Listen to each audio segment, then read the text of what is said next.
Assalamualaikum warahmatullahi wabarakatuh. Innal hamdalillah nahmaduhu wa nasta'inuhu wa nastaghfiruh wa na'udzu billahi min shururi anfusina wa min sayyiati a'malina. May yahdihillahu fala mudhillalah wa may yudlilhu fala hadiyalah. Asyhadu an la ilaha illallah wahdahu la syarikalah wa asyhadu anna Muhammadan abduhu wa rasuluh la nabiyya wa la rasula ba'dah. Allahumma shalli wa sallim wa barik ala hadzal nabiyil karim wa ala alihi wa sahbihi ajma'in, amma ba'd. Qala Allah ta'ala fil Qur'anil Karim, a'udzu billahi minasyaitonir rajim.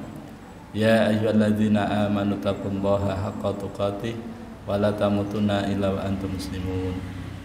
Ya ayyuhan nasu taqu rabbakumul ladzi khalaqakum min nafsin wahidah wa khalaqa minha zawjaha wa batha minhuma rijalan katsiran wa nisaa'a wattaqullaha alladzi tasaaluna bihi wal arham innallaha kana 'alaikum raqiba. Ya ayyuhalladzina amanu taqullaha wa qulu qawlan sadida yuslih lakum a'malakum wa yaghfir lakum dzunubakum wa may yuti'illaha wa rasulahu faqad faza fawzan 'azima.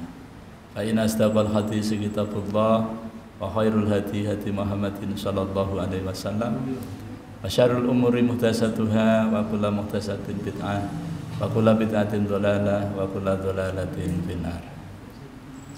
Ma'asyiral muslimin, Bapak Ibu jamaah salat maghrib musholla Miftahul Jannah yang dirahmati Allah Subhanahu wa taala, mari kita kembali bersyukur kepada Allah bi qauli alhamdulillah wa syukurillah atas limpahan rahmat dan nikmatnya kepada kita, terutama nikmat hidayah berupa iman dan Islam, nikmat kesehatan, nikmat panjang umur, nikmat waktu luang yang Allah berikan kepada kita, sehingga dengan nikmat itu kita dapat melaksanakan sebagian dari perintahnya, yakni melaksanakan sholat fardu maghrib secara berjamaah di tempat yang kita cintai ini.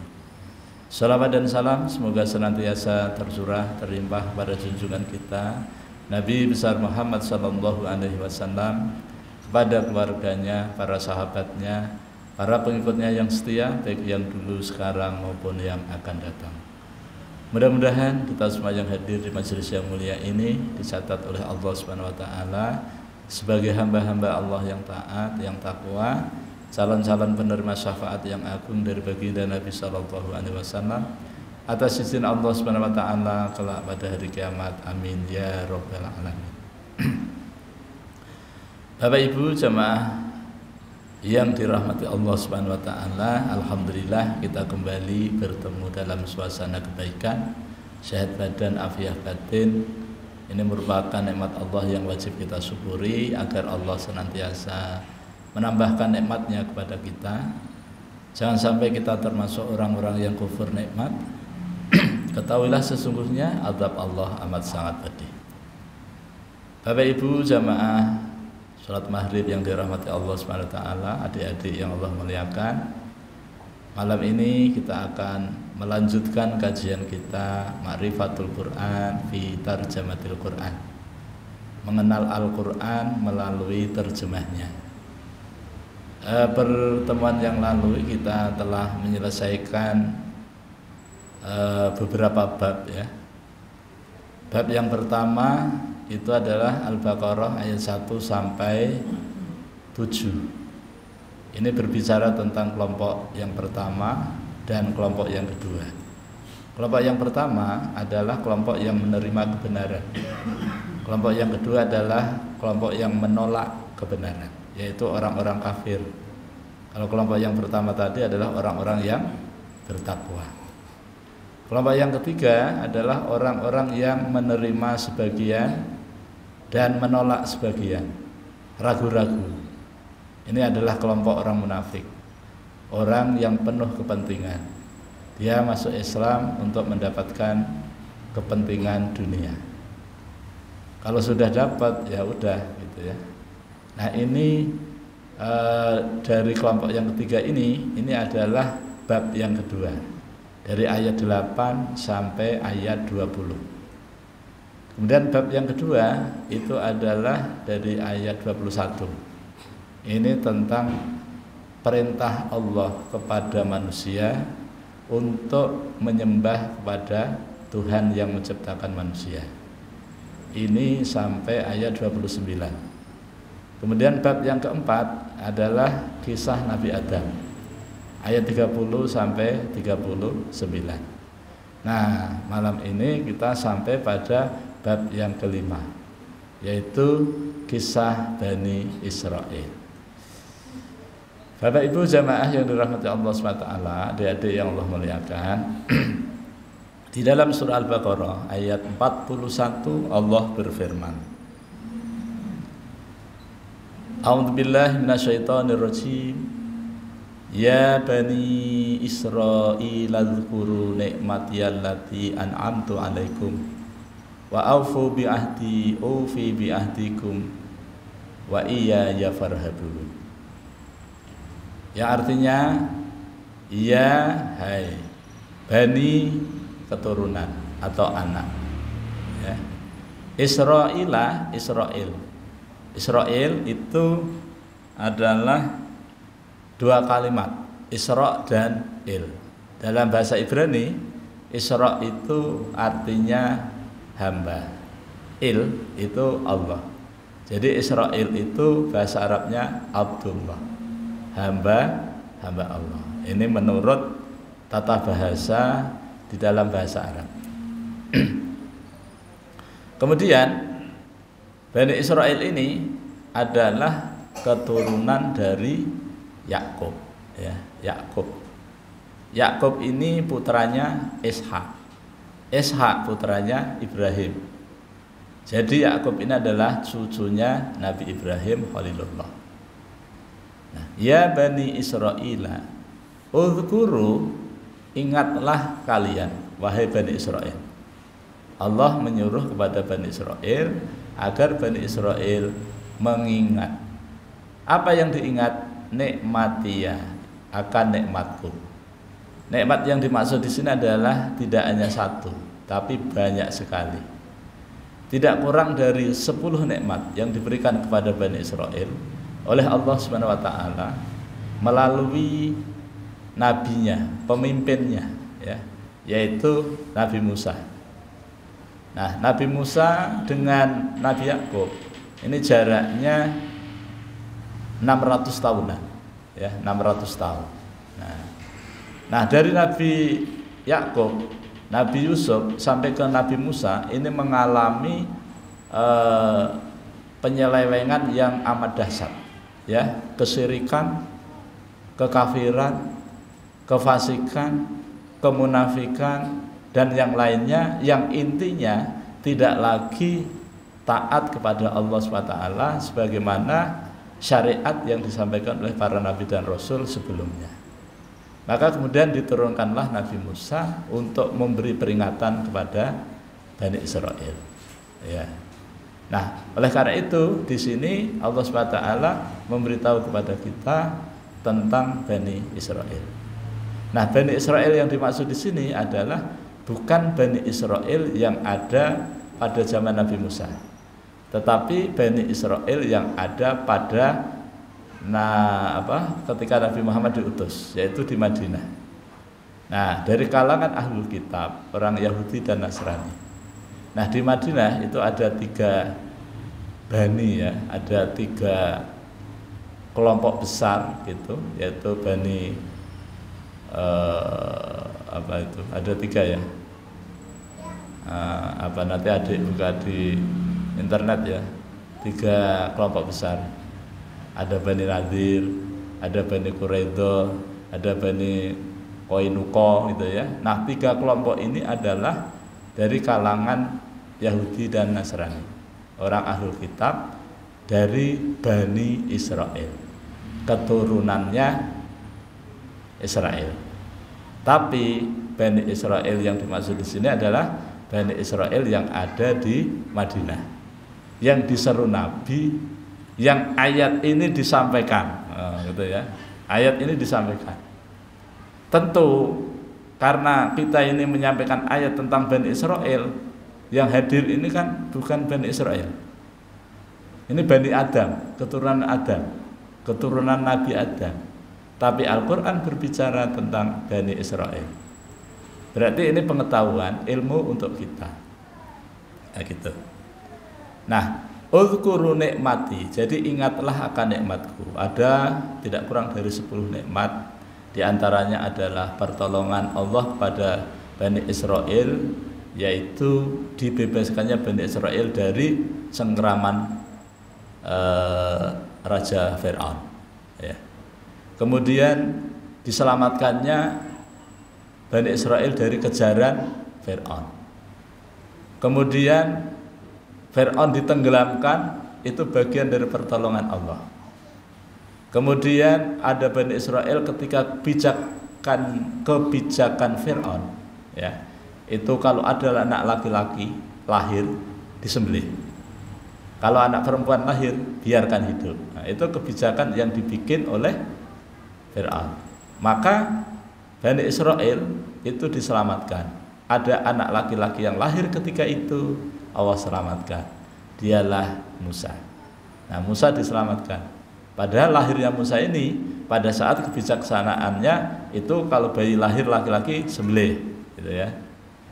Nah, tapi ketika itu ada Bani Israel yang tidak disembelih. Ini karena pertolongan Allah. Kalau Nabi Harun itu lahirnya pas yang tidak disembelih. Karena ada tahun ini disembelih, tahun depan enggak, digilir gitu. Supaya kalau hari-hari disembelih, nanti orang Mesir juga kesulitan, perlu tenaga kerjanya enggak ada, karena disembelih semua. Nah, itu ya. Nah, ini adalah pertolongan Allah SWT kepada mereka. Nah, kemudian Bani Israel diberikan hidayah. Ini adalah bagian daripada pertolongan Allah. Walaupun mecel-mecel, orang Yahudi ini mecel banget, ya. Pokoknya hari ini itu mengatakan beriman, nggak usah pakai setahun, 40 hari saja ditinggal oleh nabinya kembali sudah musyrik lagi, ya. Kalau di Jawa itu nyembah pedet. Nah, di sini apa? Anaknya sapi itu nyembah patung anak sapi. Baru 40 hari ditinggal oleh Musa, padahal dititipkan kepada Harun. Nah, mati ya.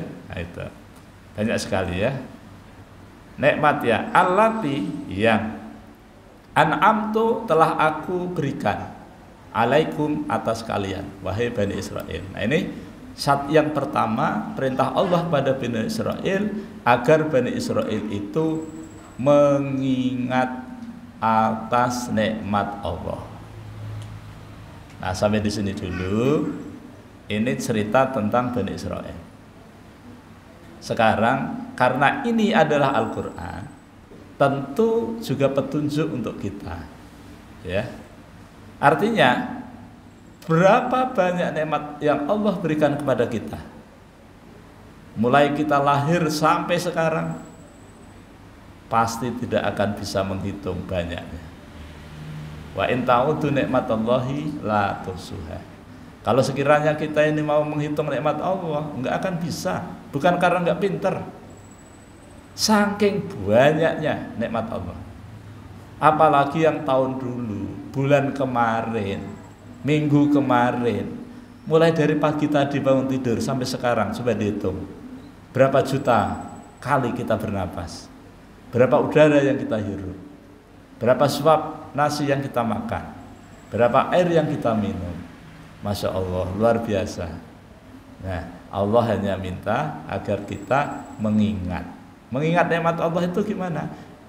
Mengingat nikmat Allah itu adalah nikmat Allah yang diberikan kepada kita, kita syukuri, ya.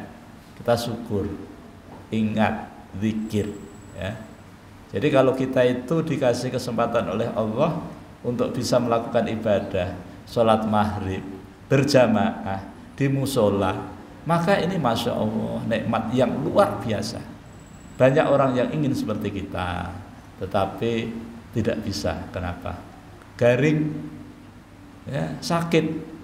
Makanya dengan sehat ini Masya Allah kita syukuri, ya. Bisa hadir di majelis ilmu ini karena sehat. Di rumah sakit Ansari Saleh itu banyak ratusan orang tergeletak di kamarnya, ya, dirawat, diperiksa dokter, gitu ya.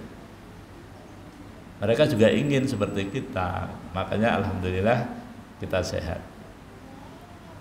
Makanya saya ingat kalau kita zikir kepada Allah ya habis sholat maghrib gitu ya. Belum pernah mendengar cerita, bukan cerita, ceramah dari seorang ustadz. Tidak hanya seorang, beberapa ustadz menyampaikan dari riwayat Imam Turmudi tentang keutamaan zikir setelah sholat maghrib dan setelah sholat subuh. Nah, ini sering ulun sampaikan di pondok, ya, untuk mengingatkan kepada para santri. Nah, karena yang hadir ini, yang adik cuma satu aja, yang masih halus, ya kan, yang lainnya sudah dewasa semuanya, maka tidak apa-apa kalau ulun sampaikan. Jadi keutamaan zikir setelah sholat maghrib dan sholat subuh, setelah imam kita salam, ya, kita akan baca istighfar 3 kali. Setelah itu kita membaca Allahumma antas salam sampai selesai. Setelah itu kita baca tahlil. La ilaha illallah wahdahu la syarikalah, lahul mulku wa lahul hamdu yuhyi wa yumitu wa huwa ala kulli syai'in qadir. 10 kali. Kalau dibaca enggak sampai 2 menit, ya Pak Haji ya. Nah, ini sebelum kaki kita, kaki yang kanan, posisi sholat kita masih tawarruk. Ini tidak diubah posisinya sampai selesai membaca tahlil 10 kali. Nah, setelah itu baru Allahumma ajirna minan nar 7 kali, kemudian baru kita mengubah posisi kaki kita. Nah, apa keutamanya? Allah akan berikan 6 keutamaan. Yang pertama, Allah akan memberikan kepada orang yang zikir tadi itu 10 pahala. Yang 10 pahala itu mewajibkan Allah memasukkan ke dalam surganya. Ya, ini 10 pahala yang Allah mewajibkan orang yang zikir tadi masuk surga. Yang kedua, Allah akan ampuni 10 dosa. Allah ampuni 10 dosa, termasuk dosa besar, kecuali syirik. Nah, yang ketiga, Allah akan melindungi orang tersebut selama 24 jam, 1 hari dilindungi ya dari gangguan setan yang terkutuk.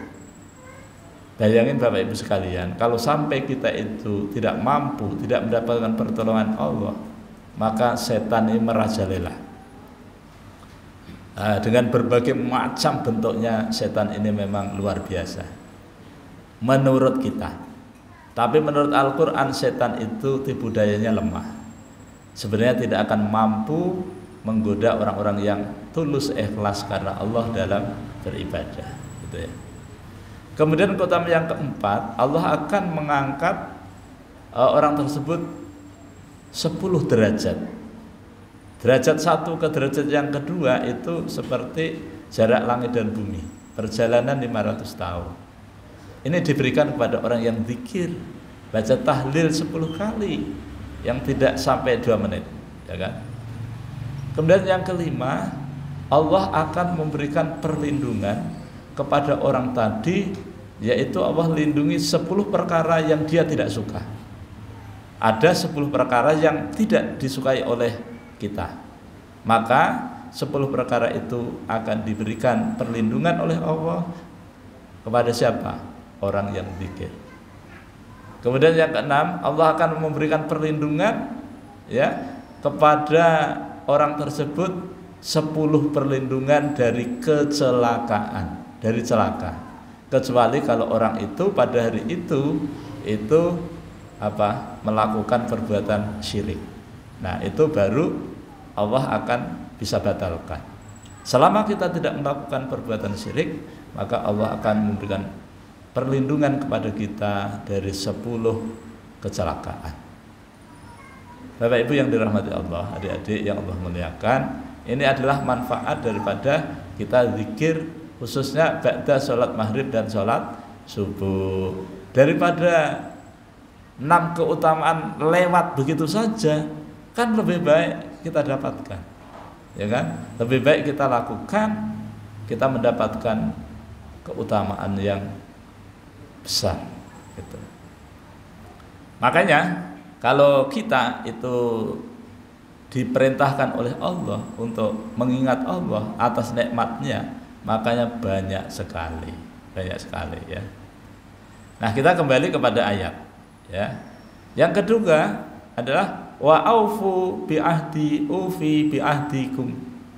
Yang kedua, Allah menyuruh kepada Bani Israel melalui nabinya tentunya, agar Bani Israel itu menepati janji yang telah disepakati antara Bani Israel dengan Tuhannya.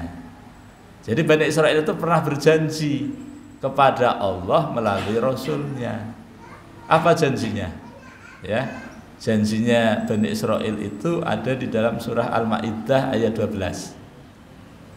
Nah, kalau pas kajian Al-Quran itu buka Quran Al-Maidah ayat 12 gitu ya.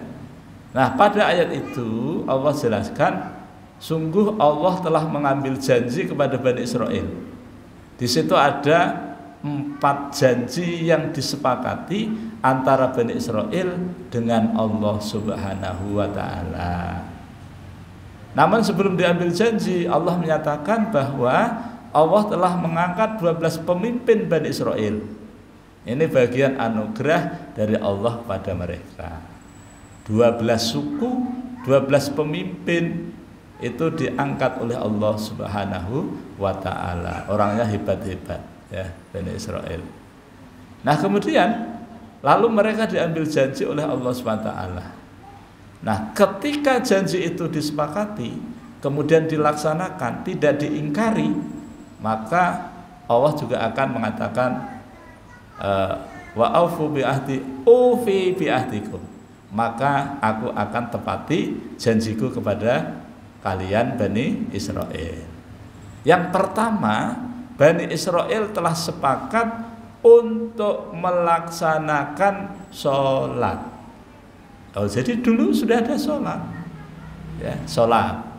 Yang kedua, Bani Israel sepakat untuk menunaikan zakat. Yang kedua. Yang ketiga, Bani Israel siap untuk beriman kepada Nabi dan Rasulnya Allah. Dalam hal ini adalah Nabi Muhammad SAW, di mana berita kehadiran Nabi yang terakhir diceritakan, dikabarkan dalam Taurat, dan juga diceritakan, dikabarkan di dalam Injil.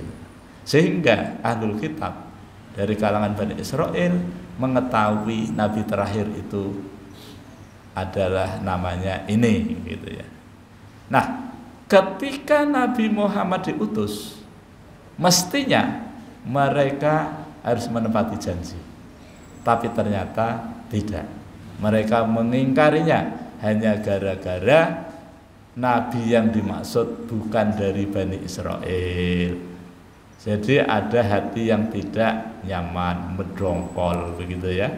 Jadi Bani Israel itu maunya Nabi terakhir itu adalah dari kalangan mereka.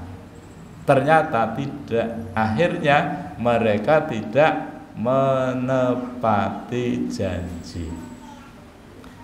Jadi yang ketiga, yang keempat, bahwa Bani Israel sepakat untuk memberikan pinjaman yang terbaik kepada Allah. Apa itu pinjaman? Pinjaman dimaksud adalah siap untuk bersedekah, berinfak, dan lain sebagainya. Ya, kata Allah, apabila kalian Bani Israel menepati janji yang sudah disepakati, maka aku bersamamu. Akan tetapi apabila engkau mengingkari janji itu, maka ketahuilah sesungguhnya aku tidak akan memberikan imbalan sebagaimana yang sudah disepakati. Apa yang sudah disepakati? Kalau Bani Israel itu menepati janji, maka Allah akan menghapus dosa dan kesalahannya. Ini. Kemudian yang kedua, Allah akan mengampuni dosa-dosa mereka. Dan Allah akan memasukkan mereka Bani Israel ke dalam surga yang mengalir sungai-sungai di bawahnya. Ini janji Allah kepada Bani Israel. Kalau Bani Israel itu menepati janji. Terus apa? Akhirnya apakah menepati janji? Kebanyakan dari mereka tidak menepati janji. Kebanyakan dari mereka mengingkari. Ya, wabil khusus ketika Rasulullah diutus, ya, maka mereka mengingkarinya. Padahal, ya, orang-orang Yahudi, orang-orang Nasrani, orang-orang Bani Israel itu menanti datangnya Nabi terakhir karena sudah dikabarkan di kitab suci mereka. Ya, ada yang menunggu sampai bertahun-tahun kok nggak ada. Banyak yang matian. Kemudian generasi berikutnya. Sebabnya ya antara Nabi Musa ke Nabi Isa ini kan ratusan tahun.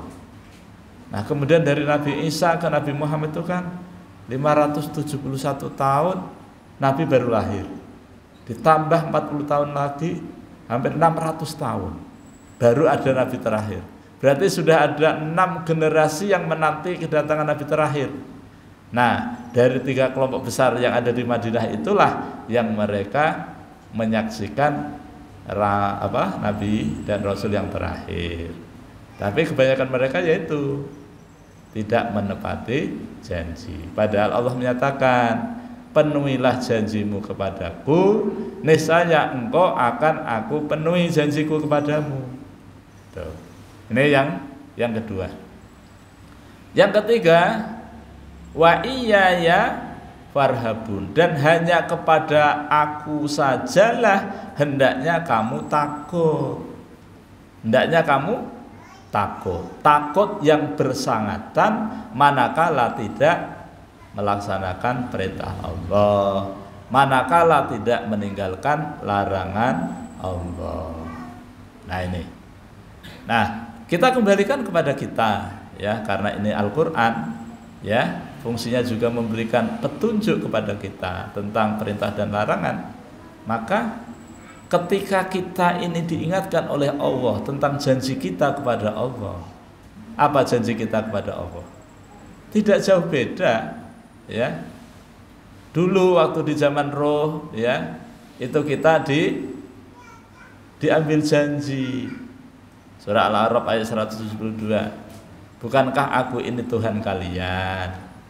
Kata Roh kita waktu itu, bala, benar, nggih, sepakat. Engkau adalah Tuhanku, ya kan? Nah, kalau ditanya peristiwa itu apakah kita ingat? Nggak ingat. Pak Haji ingat lah, Pak Haji? Nggak ingat kan? Tapi Allah ingatkan. Kenyataannya di Al-A'raf 172 itu memang sepakat, ya. Tapi kan kita nggak ingat. Sekarang diingatkan bahwa kita itu hanya mengakui Tuhan saja. Kalau kita beribadah ya hanya Allah saja yang kita sembah, tidak kecampuran dengan yang lainnya. Bapak Ibu kalau membuka Al-Quran itu kita bisa ngeri. Di mana ngerinya? Sepertinya kita ini sudah melakukan amal soleh. Ya, sepertinya kita ini sudah punya harapan besar. Sudah beramal soleh, nanti akan mendapatkan pahala surga yang mengalir sungai di bawahnya. Ya, itu memang benar kalau amal soleh kita dilandasi dengan iman yang murni tanpa menyekutukan Tuhan. Kita sering ya Bapak Ibu ya, sering nggak kita mendengar gini, puasa untuk menurunkan berat badan, pernah ya? Ada kan gitu. Puasa supaya sehat. Ya, jadi ada orang melakukan puasa supaya berat badannya turun. Berat badan turunkah naik itu urusan dunia. Sementara puasa itu urusan ibadah, urusan akhirat.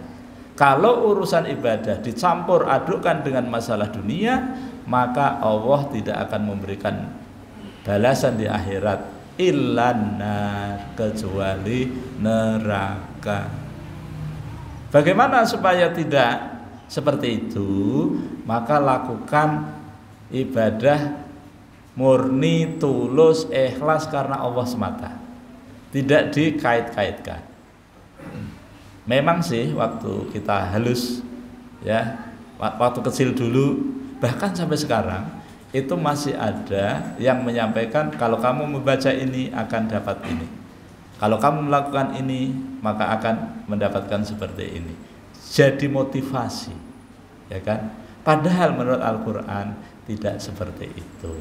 Nah, coba nanti kalau sampai di rumah Bapak ya, Ibu juga adik-adik buka surah Hud, surah nomor 11, ayatnya dari 15 sampai 23. Ini perbandingan antara orang yang beramal karena dunia dan orang yang beramal karena akhirat. Akan bisa kita bandingkan. Nah gitu. Nah, mulai ayat 15 terus 16. Itu dua itu saja, itu kita sudah tahu bahwa apa yang akan diterima orang yang beramal tetapi ingin mendapatkan dunia. Nah oleh karena itu kalau kita beribadah ya dimurnikan sebagaimana ikrar kita waktu kita sholat baca Al-Fatihah kan, itu kan iyyaka na'budu wa iyyaka nasta'in. Nah, hanya kepada Engkau ya Allah kami beribadah dan hanya kepada Engkau ya Allah kami mohon pertolongan. Ini Bapak Ibu, kalau yang beramal itu tidak orang muslim tidak masalah. Ini orang muslim yang beramal. Orang muslim, ya kan? Makanya kita harus benar-benar hati-hati dalam kita meletakkan niat kita supaya benar-benar tulus, gitu kan? Ada orang melaksanakan sholat duha. Ternyata ditanya, ibu-ibu pian kok rajin banget sholat duha. Kenapa? Apa keutamaannya? Saya sholat duha ini kata guru saya supaya rezekinya lancar. Jadi niatnya Allahu Akbar untuk mendapatkan kelancaran rezeki. Kelancaran rezeki itu urusan dunia, sementara sholat itu adalah urusan ibadah, urusan akhirat. Kalau urusan ibadah dicampur dengan urusan dunia, maka kata Allah, Allah tidak akan memberikan sesuatu pun nanti di akhirat ilanar, kecuali neraka. Supaya tidak, maka tuluskan. Saya sholat duha lillah. Ya sudah lillah, sudah nggak usah ditambah yang lain, ya kan? Kalau sudah lillah, mau Allah ngasih kelancaran rezeki, keluasan rezeki, dimudahkan semua urusan dunia, itu urusan Allah. Kita nggak usah ikut-ikut ngatur Allah. Nah, insya Allah kalau sudah begitu akan selamat, akan aman. Kalau kita puasa, walaupun Nabi mengatakan sumu tasihu, puasalah kalian, niscaya kalian akan sehat. Niatnya harus dibetulin. Saya puasa sunat karena Allah. Sudah. Adapun Allah nanti memberikan kesehatan, itu urusan Allah. Tidak usah kita ikut-ikut ngatur pekerjaan Allah gitu. Kemudian ada lagi, ini orang yang amalnya soleh, ya. Tetapi karena dia melakukannya bukan karena Allah semata, maka dia juga tidak mendapatkan pahala. Siapa mereka? Orang yang sedekah, infak, zakat, riya. Ingin dilihat Allah, tapi juga ingin dilihat oleh orang. Riya. Nah, amalan-amalan yang riya ini adalah amalan-amalan orang muslim, orang yang beriman, amalan-amalan soleh. Tapi kalau dikait-kaitkan dengan ketidakmurnian niat kita, maka Allah tidak memberikan balasan. Bagaimana supaya mendapatkan balasan? Lakukan sedekah, infak itu semata-mata karena Allah. Orang melihatkah, kadakkah, itu bukan urusan kita. Ya kalau memang kita mau bersedekah terang-terangan, Al-Quran juga membolehkan. Kalau kita itu bersedekah dengan sembunyi-sembunyi, itu juga lebih baik. Ini ayat perbandingan. Nah kalau kita berbicara tentang ayat perbandingan, maka mana yang terbaik yang kita ambil, kan gitu. Nah kemudian ada orang yang beramal soleh, tapi dia ingin mendapatkan harta. Contoh, Ada orang belajar dari PAUD, SD, SMP, SMA, perguruan tinggi, sampai setinggi-tingginya, S1, S2, S3, dan S seterusnya. Ditanya, supaya apa? Kok pian belajarnya rajin betul? Supaya mudah mencari pekerjaan. Mencari ilmu itu ibadah, mencari ilmu itu urusan akhirat. Tetapi mencari pekerjaan itu urusan dunia. Kalau dihubungkan amal soleh kemudian dengan dunia, maka Allah tidak akan memberikan balasan. Allah akan memberikan balasan kecuali dia mencari ilmunya lillah, karena Allah semata. Setelah kita sampai di puncak pendidikan yang kita lalui, kemudian Allah memberikan kemudahan dalam kita mencari pekerjaan, itu urusan Allah. Tapi kita tidak masukkan ke dalam niat kita dengan kita belajar, dengan kita hadir di majelis ilmu supaya mudah mencari pekerjaan. Jadi mesti kita kita murnikan. Nah ini. Kemudian ada lagi amal soleh ini. Apa itu amal solehnya? Ada seseorang yang ingin menjadi pemimpin, ingin menjadi pembesar, pejabat negara, supaya bisa melayani rakyatnya, supaya bisa memberikan pelayanan kepada masyarakatnya. Maka ketika dibuka pil, mulai dari pilek sampai pilpres, banyak orang berduyun-duyun mencari peluang untuk menjadi pejabat. Bagus, itu kan amal soleh, ya kan? Tetapi untuk mendapatkan jabatan tersebut, dia lakukan perbuatan kesyirikan.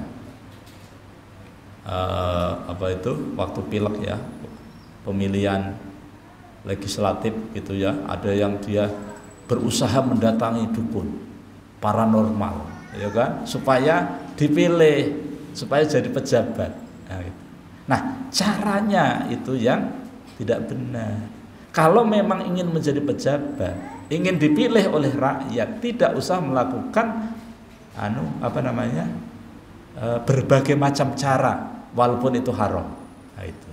Apalagi sampai datang ke paranormal, apalagi dikasih persyaratan-persyaratan yang melanggar syariat Islam. Kamu supaya menang dalam pilek nanti, kamu harus menyediakan 1 ekor ayam. Ayam apa ini? Ayam cemani, ayam yang hitam semuanya, mulai bulunya, kulitnya, darahnya, kakinya, semuanya serba hitam. Mau diapakan? Disembelih, terus ditaruh di mana tempat pemilihan itu supaya kamu dipilih. Jadi sudah menyekutukan Tuhan ini. Dia menang jadi pejabat, ya kan? Tapi dia mendapatkannya karena dengan cara yang salah, maka dia tidak mendapatkan balasan. Kenapa? Karena ibadah yang dia lakukan dicampuri dengan perbuatan syirik. Supaya tidak, bagaimana? Kita lakukan dengan tulus ikhlas karena Allah. Kalau kita punya kenalan, saudaraku, aku ingin menjadi calon legislatif dengan harapan supaya saya bisa mengubah, membenarkan, membetulkan undang-undang yang selama ini kurang begitu pas. Misalnya begitu kan? Tolong saya didukung tanpa harus melakukan tindak pidana, ya kan, misalnya money politik, ya, money laundry dan money yang lain. Nah cara-cara seperti ini adalah cara-cara yang tidak disyariatkan di dalam Islam. Bapak Ibu jamaah yang dirahmati Allah SWT, adik-adik yang Allah muliakan, mungkin ini yang dapat ulun sampaikan dalam kajian malam ini. Insya Allah kita akan lanjutkan pada pertemuan yang akan datang. Semoga Allah SWT senantiasa merahmati dan meridai kita semua. Ulun mohon maaf pasti banyak kelirunya, banyak salahnya dalam mendampingi kajian ini. Mari kita tutup dengan baca hamdalah dan doa kafaratul majlis. Alhamdulillahirabbil alamin. Subhanakallahumma wa bihamdika asyhadu an la ilaha illa anta astaghfiruka wa atubu ilaik. Wal 'afwu minkum. Assalamualaikum warahmatullahi wabarakatuh.